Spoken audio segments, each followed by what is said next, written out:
One's the Duchess of Edinburgh, the other's the Princess of Wales. So far, so royal. But how well do Sophie and Catherine actually get on?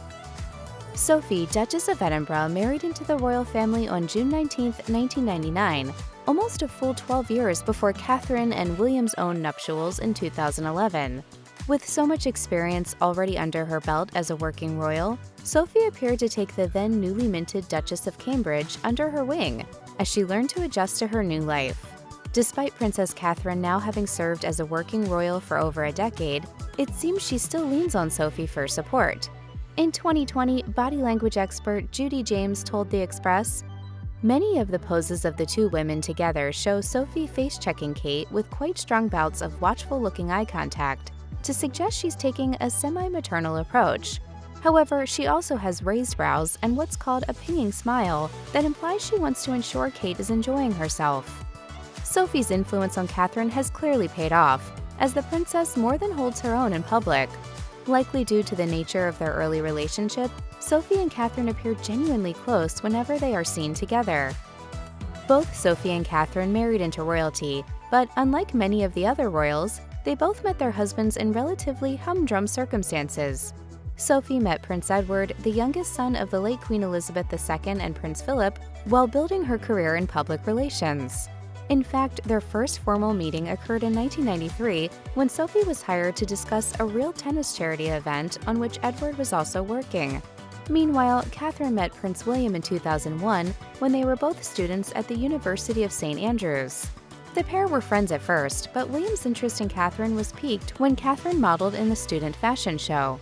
She's got a really nice sense of humour, which kind of helps me because I've got a very dirty sense of humour. So it was good fun. We had a really good laugh, and then things happened. Having met their husbands outside of traditional royal circles no doubt helped Sophie and Catherine cement their bond, as most of the other women in the family met their spouses through royal or aristocratic connections.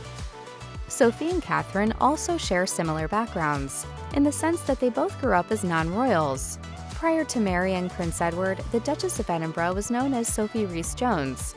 Her father was a salesman and her mother worked as a secretary. Sophie grew up in the West Kent village of Brenchley and attended Kent College for Girls, before going on to attend West Kent College, Tunbridge. Following her schooling, she went to work as a secretary at a London public relations firm and set out on the career path that led her to meet Edward. Although Princess Catherine was also a commoner before marriage, she enjoyed a reasonably wealthy upbringing. Her parents, Michael and Carol Middleton, own a party supplies company, Party Pieces, having first met while they both worked in aviation. Thanks to the success of their company, Michael and Carol were able to send their children to prestigious private schools, such as St. Andrew's Prep School and Marlborough, a private boarding school. Catherine worked for the family company as well as Jigsaw, a clothing retailer, before marrying William. Sophie and Catherine have likely bonded over the early days of their relationships, in which they were both hounded by the British press. Both women were eventually spared by interference from their future husbands. In an open letter in 1993, Prince Edward implored the press to give his relationship privacy, citing the destructive effect of press attention on the marriages of his relatives. Notably, the previous year had seen the official dissolution of his sister Princess Anne's marriage to Captain Mark Phillips, as well as his two brothers' separation from their respective spouses. You probably know how all that went down. Well, there were 3 of us in this marriage, so it was a bit crowded. Edward wrote, "I am very conscious that other members of my immediate family have been subjected to similar attention, and it has not been at all beneficial to their relationships.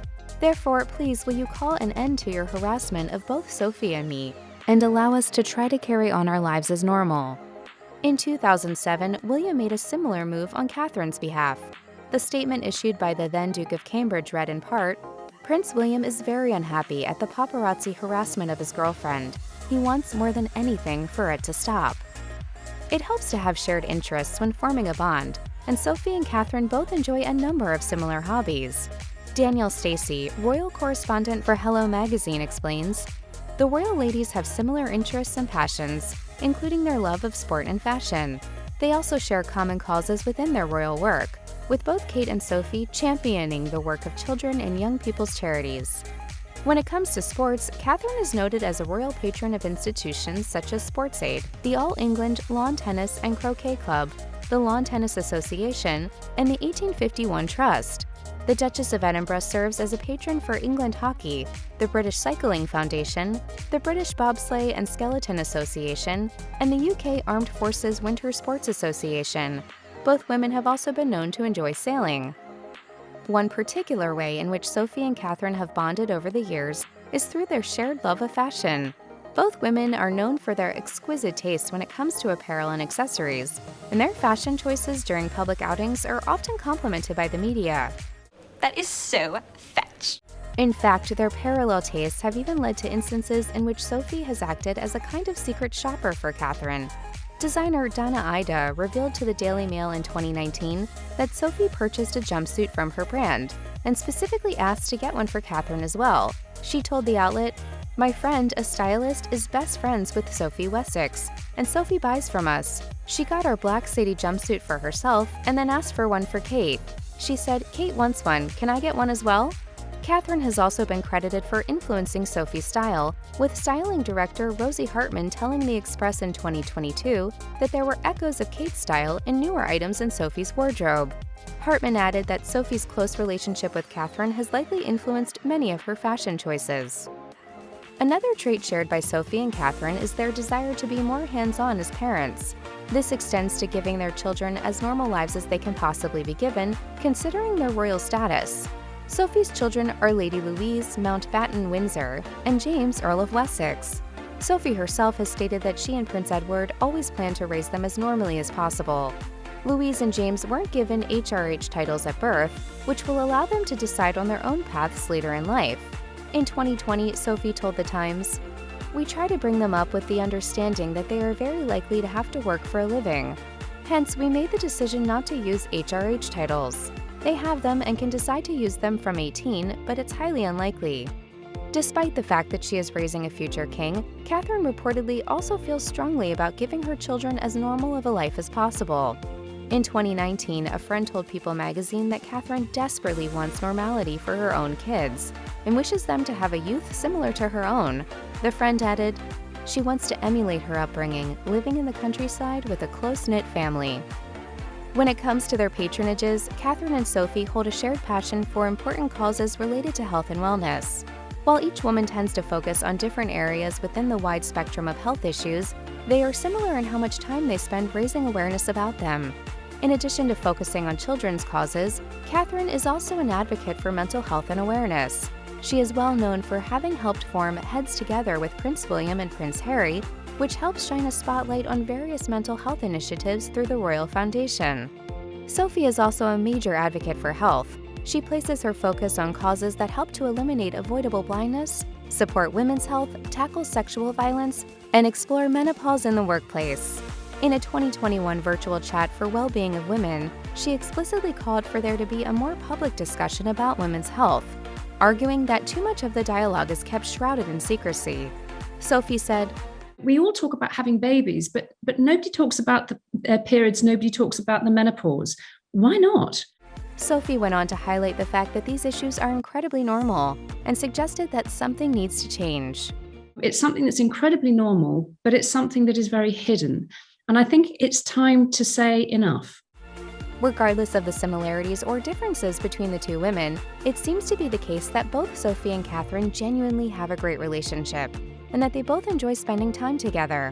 They are frequently photographed smiling and laughing together at public engagements and royal events. Meanwhile, the two women are known to be supportive when out in public together. They're even capable of sharing a laugh when things go wrong. In 2017, for example, Catherine managed to save Sophie during a potentially embarrassing incident at the Royal Ascot.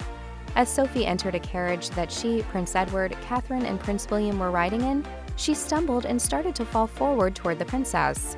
Catherine quickly caught her and helped steady her so she could take her seat, and the pair were seen laughing about it right after. A similar incident occurred in 2018 as the royals gathered outside Princess Eugenie's wedding to Jack Brooksbank. The wind started to cause the hem of Catherine's pink dress to fly up, but with the help of Sophie, she managed to keep herself from embarrassment. Once again, Sophie and Catherine were seen smiling right afterwards, proving that no matter how embarrassing a situation, they're quite capable of helping each other out. Turns out, even royals can have each other's backs.